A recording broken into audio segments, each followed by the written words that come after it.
Hello and welcome to the EAVI Conversations Podcast, where we explore a wide range of topics with inspiring and thoughtful guests. Thanks for joining us. Let's dive in. Meet Mehdi Khelfat, who is a seasoned journalist at RTBF in Belgium, where he leads several youth-focused media projects.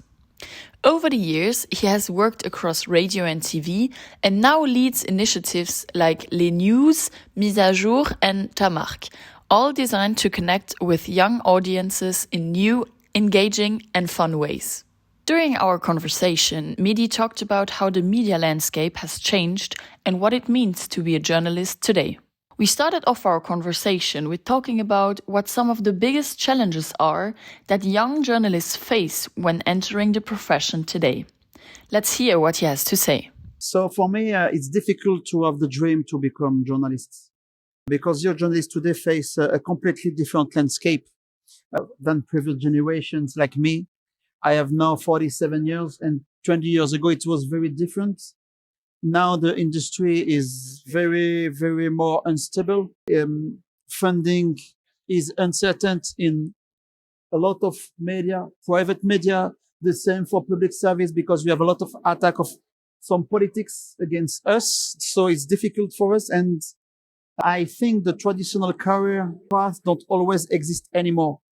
Before, when you go in a media company, you can to have your job for 50 years. So you had your career in the same company. Now it's very difficult to go inside the company. A lot of companies worked with a lot of freelance journalists to have flexibility, but it's difficult to go inside. And there are one big shift now. For me, it's that journalists today are also content creators, not only journalists. They have to build their own brand, engage with audience directly, have direct contact with the audience, navigate platforms where entertainment and news blend together. So it's very complicated now to find our place as journalists. We also talked about the current challenges in traditional media and where he sees opportunities for new journalists. Due to the difficulties of our company's economic difficulties, it's difficult to engage, to give positions for new personnel. When you have the responsibility of a company like RTBF, you must to preserve the jobs of people are inside the company. And it's difficult to open with new because we are limited with full-time work. So, yes, but I think for me, the TV and radio is not in the level that few years ago. Now the future is in digital platforms, in web journalism, data journalism. So if you want to be a journalist now, you must to open your mind and open your skills, open your possibility to explore the diversity of the content we can find in different platforms. And finally, we talked about what are some of the most popular and unpopular news topics among young people. It's difficult to talk about unpopular topics because we choose some topics and the algorithm stopped the content. Example, we want to talk about the situation in Palestine, in Gaza.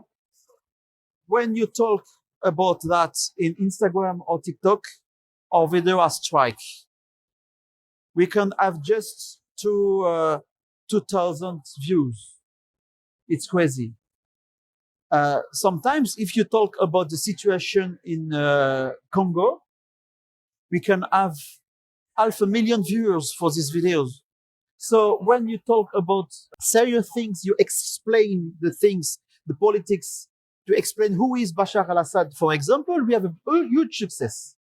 We have a huge success too when you have a testimonial, when you meet young people, have inspiring things to say. So for us, it's very, very, very, very good.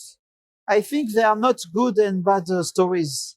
There is a story that the young people want to know. If it's traditional topics, you must to adapt that for them, and you must have fun too for other topics. You have testimonials, so yes, there are not really rules. I think you must just to be when you produce a video, you must to be authentic, really authentic. You must not do something fake. You must to give something for the audience, your authenticity, and to share your knowledge. So it's important to have that. Thank you for listening to the EAVI Conversations Podcast. If you enjoyed this episode, feel free to explore some other episodes or check out our social media platforms. Stay tuned, there's more to come.